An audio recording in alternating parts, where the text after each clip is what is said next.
Vous écoutez Monsieur Immo, le podcast belge qui répond à toutes vos questions concernant l'immobilier. Bonjour à tous, c'est Monsieur Immo, j'espère que vous allez bien. Ce mercredi, nous recevons Benoît Touvenin, franchisé Reparstore, qui va nous parler de ses services, mais également son choix de devenir franchisé. Bonjour Benoît. Bonjour Benoît. Peut-être une petite présentation rapide pour les auditeurs ? Oui, alors je suis Benoît Touvenin, j'ai 58 ans. J'ai travaillé depuis le début de ma carrière chez Somfy, le leader mondial de la motorisation et de l'automatisation des stores, où j'ai eu plusieurs fonctions, d'abord en France en tant que commercial, ensuite responsable export. Ensuite, j'ai été expatrié en Thaïlande pour ouvrir un bureau. J'ai géré la filiale aussi de Somfy à New Delhi en Inde. Et ensuite, je me suis installé en Chine, à Shanghai, pour gérer différentes business units, toujours pour le groupe Somfy, jusqu'en 2020. Et je suis rentré en France pour monter mon business fin 2023. D'accord, et vous voilà aujourd'hui en Belgique. Et me voilà aujourd'hui en Belgique. Avec la franchise Reparstore. Alors pourquoi avoir choisi de devenir franchisé dans un secteur qui, pour moi, est très spécifique ? La réparation de volets et de stores roulants. Tout à fait. Voilà. En fait, après avoir quitté Somfy, j'ai monté un business avec des associés à Shanghai en pleine période de Covid. On a démarré ça en 2021 et pour les raisons que vous pouvez imaginer, on a dû fermer cette entreprise fin 2022. Et en 2023, je me suis posé la question de remonter un business et j'hésitais entre refaire quelque chose en Asie ou revenir en France, en Europe. Et finalement, quelques temps après, j'ai opté pour le retour en Europe et très vite, je me suis aperçu que monter un business, c'était quand même assez compliqué et s'adosser à une franchise donnait beaucoup d'atouts pour démarrer plus rapidement.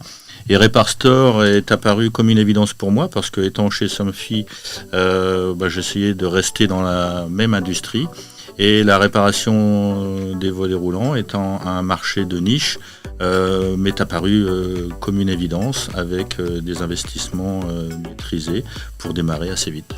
Ok, et vous aviez déjà une expérience sur le terrain ? J'avais pas d'expérience sur le terrain parce que toutes les fonctions que j'ai eues chez Somfy étaient plutôt dans le B2B, où mes clients étaient des fabricants ou des installateurs de stores ou des architectes, des prescripteurs. Donc j'avais pas vraiment d'expérience B2C avec le client final pour la réparation. D'accord. Vous avez donc cherché une franchise à prendre ici en Belgique. Qu'est-ce qui vous a convaincu dans Reparstore ? Ce qui m'a convaincu dans Reparstore, c'est la notoriété de la marque et leur capacité à développer un plan de communication pour démarrer une activité au J1. D'accord. Donc il y a eu plusieurs étapes, j'imagine, pour arriver à être franchisé. Oui, tout à fait. Mon premier contact a été en février 2023. Où j'habitais encore à Shanghai. J'ai contacté la personne en charge du développement international qui m'a très vite mis en relation avec la direction de Reparstore. J'ai expliqué mon projet de créer une entreprise. Ils m'ont présenté la franchise. On a fait un premier contact en avril 2023. J'ai tout de suite rempli mon dossier de candidature qui a été accepté très vite. Et ensuite, à partir de juillet jusqu'en octobre, j'ai organisé un petit peu les étapes administratives de mon projet, tout en organisant mon retour en France. En novembre 2023, première visite au siège de Reparstore où j'ai confirmé ma décision de rejoindre la franchise pour un secteur à Bruxelles. Première visite à Bruxelles en décembre pour rencontrer les experts comptables, le banquier, commencer un petit peu à prospecter le terrain et voir un petit peu quelles étaient les opportunités. En février de cette année, j'ai signé le contrat de franchise. En mars, J'ai finalisé le business plan qui a été approuvé par Reparstore et aussi par le banquier. Signature du financement, du contrat pour mon local de stock, pour mon bail personnel, puisqu'il fallait que je m'installe également. Ensuite, formation initiale chez Reparstore en mai et juin pour démarrer l'activité au 1er juillet. Ok, donc vous avez suivi en fait des formations plus techniques, plus pointues, via Reparstore également. Voilà, tout à fait, le programme de formation d'une durée de 6 semaines qui allie théorie et pratique sur les bancs d'essai de chez Reparstore, mais aussi sur le terrain chez des franchisés est bien rodé et nous donne toutes les bases techniques nécessaires au démarrage. Et moi-même, j'ai bien focalisé sur la partie technique pour maîtriser le volet roulant. Oui, ce sont des choses que vous ne maîtrisiez pas avant. Je ne connaissais pas. Et que vous avez appris grâce aux franchiseurs. Voilà, grâce aux franchiseurs, grâce à cette formation, j'ai bien appris toutes les étapes de fabrication du volet pour pouvoir ensuite comprendre tous les éléments et les parties fragiles qui demandent une réparation. Ok, et il y a une grande différence entre ce qu'on vous apprend et ce que vous rencontrez sur le terrain ? Il y a une petite différence parce que il y a une petite spécificité du volet roulant en Belgique par rapport à la France où la plus grande, la meilleure manœuvre, la plus populaire, c'est le système par sangle. On ne trouve pas du tout de système à treuil et à manivelle en Belgique qui est la manœuvre la plus populaire en France. Donc voilà un petit peu la spécificité, mais une fois qu'on a compris la technicité de la manœuvre par sangle en Belgique, après c'est assez simple. Enfin, la technicité est simple, pour autant certaines interventions sont un peu complexes. D'accord.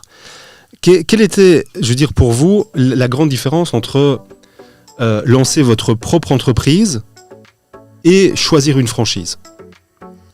En fait, on peut créer sa société et se positionner en indépendant sur le marché de la réparation, du store et du volet. Mais alors là, vous allez être seul pour gérer toutes les étapes à la création et à lancer votre activité. Vous ne bénéficiez pas de la notoriété ni de l'expertise de la franchise.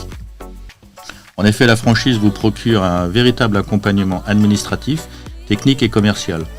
Vous bénéficiez d'un accompagnement et d'un soutien sur les phases avant le démarrage, la formation initiale, accompagnement dans les démarches inhérentes à la création de l'entreprise, mise en relation avec les experts comptables, réalisation des prévisionnels, statut, immatriculation de la société, mise en relation avec les établissements bancaires pour faciliter l'obtention des prêts et des financements. Au démarrage, vous avez la visite de l'animateur réseau en animation commerciale auprès des prescripteurs, des agences immobilières et syndics. Vous bénéficiez également d'une hotline technique, de l'assistance commerciale en ce qui concerne la réalisation des devis, la prise des mesures sur chantier, du support des campagnes de communication et enfin, et non des moindres, de la notoriété de la marque. Mon téléphone sonne depuis le premier jour et mon planning est quasiment rempli depuis la 2e semaine. Le marché de la réparation et de la modernisation des volets roulants me semble quand même très spécifique. Quelles sont les demandes de vos clients ? En fait, c'est relativement simple. Le client a un problème, il vous appelle parce que son volet roulant est bloqué, c'est souvent le cas. Donc si c'est un volet manuel, la sangle est cassée ou il y a un problème mécanique qui bloque le volet. Donc on arrive sur place, on fait un diagnostic, on fait un devis. Le client l'accepte. On peut bien souvent faire l'intervention sur place, ou alors il faut commander des pièces et après on fait une planification. Mais dans 20% des cas, on a aussi des clients qui vous appellent pour remplacer un produit existant, pour le motoriser ou pour l'automatiser. Donc en fait, on est un petit peu sur la règle des 80-20. D'accord, donc il y a des personnes qui vous appellent pour changer le store. Il y a des personnes qui nous appellent pour changer le store. Il y a des personnes qui nous appellent pour nous dire mon store est cassé, la sangle est cassée, je voudrais j'ai pas envie de le réparer tel que, je voudrais plutôt mettre un moteur parce que je suis un petit peu âgé, c'est un petit peu dur de manœuvrer, donc si j'avais un système électrique, ce serait plus confortable pour moi. D'accord. Quels sont les types de volets ou de stores les plus populaires en Belgique auprès de vos clients ? Le store le plus populaire sur Bruxelles et sur la Belgique, ce sont les stores traditionnels qui ont été installés à la construction de la maison ou de l'immeuble, qui s'enroulent au-dessus de la fenêtre et dont le caisson est menuisé dans la réservation du mur, avec, comme je vous le disais, une manœuvre sangle avec un enrouleur encastré.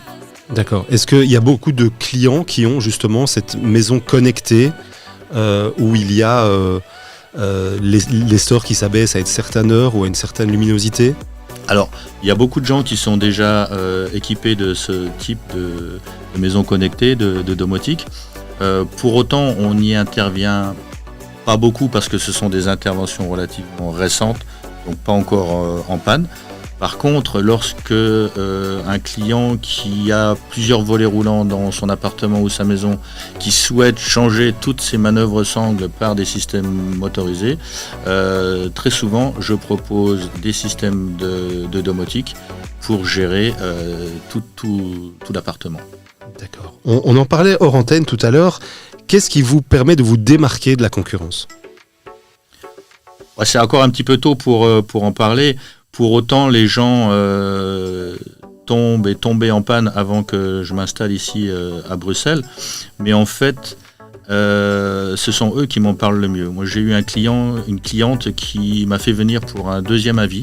Elle avait reçu la veille un technicien qui s'est présenté avec son prénom seulement, un véhicule banalisé, sans numéro de téléphone, sans carte de visite. Sans une confiance. Voilà. Et il y avait 3 volets qui étaient défectueux. Le technicien a dit les 3 volets sont en panne, il faut changer les 3 moteurs, ça va vous coûter 3 000 €. Elle n'était pas rassurée, donc je suis arrivé le lendemain. Finalement, il n'y avait qu'un seul moteur qui était défectueux. Je lui ai fait un devis à 700 € au lieu de 3 000. Elle était ravie, rassurée par tout l'environnement de Reparstore. Un troisième qui rentrait de vacances avec son volet bloqué a eu un devis à 1 200 € pour changer de volet complet, alors qu'il fallait simplement changer les attaches, 20 minutes d'intervention de 150 €. Il était aussi très ravi.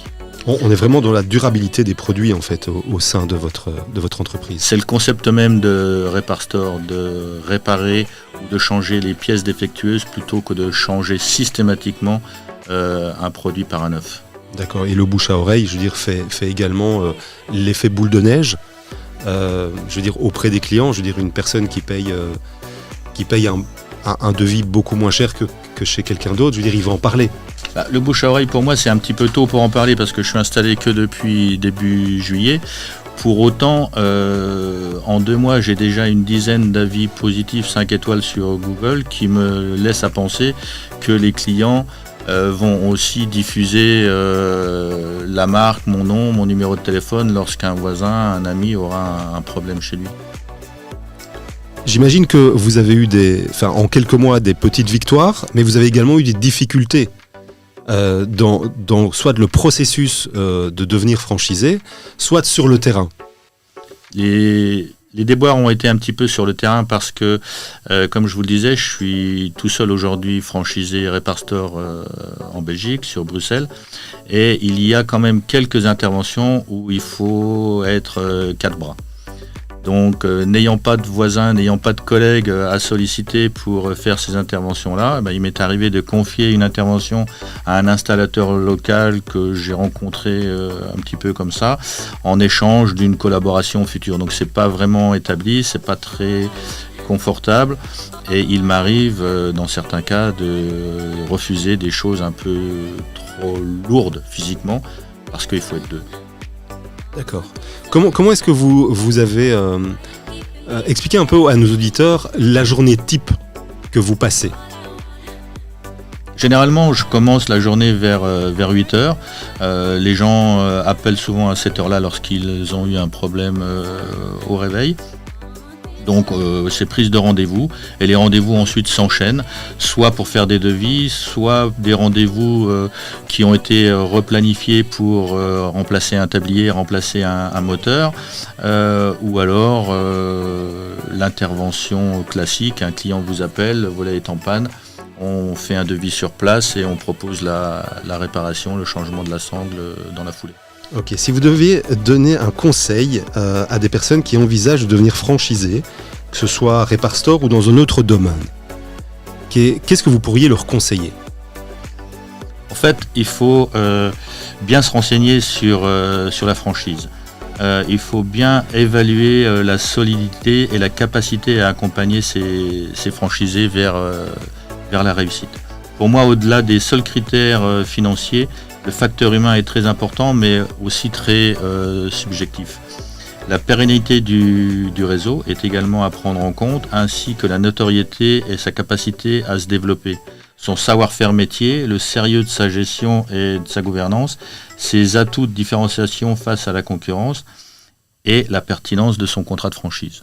D'accord. Et au niveau personnel, à long terme, en tant que franchisé Reparstore, comment voyez-vous l'évolution de votre activité dans les années à venir ? Si on se propulse là dans 5 ans, on se revoit dans le même studio, qu'est-ce que vous auriez envie de me dire ? Moi aujourd'hui, mon objectif est de tenir mon business plan sur la première année, ensuite de commencer à recruter un deuxième technicien, je dirais certainement mi-2025 ou 2026 pour mettre en place un deuxième véhicule. Donc c'est le développement du chiffre d'affaires. Dans 5 ans, idéalement, je me verrai avec 3 techniciens, plus moi-même, donc 4 véhicules sur 1 voire 2 secteurs autour de Bruxelles. D'accord, eh bien merci Benoît de nous avoir fait découvrir Reparstore et votre univers. Vos coordonnées, on les met dans le descriptif du podcast, avec votre numéro de téléphone pour vous appeler également. Merci à tous de nous avoir suivis. N'oubliez pas de vous abonner à Monsieur Imo sur les réseaux sociaux. À mercredi prochain. Le contenu vous a plu ? Abonnez-vous et retrouvez encore plus de contenu sur www.monsieurimo.be.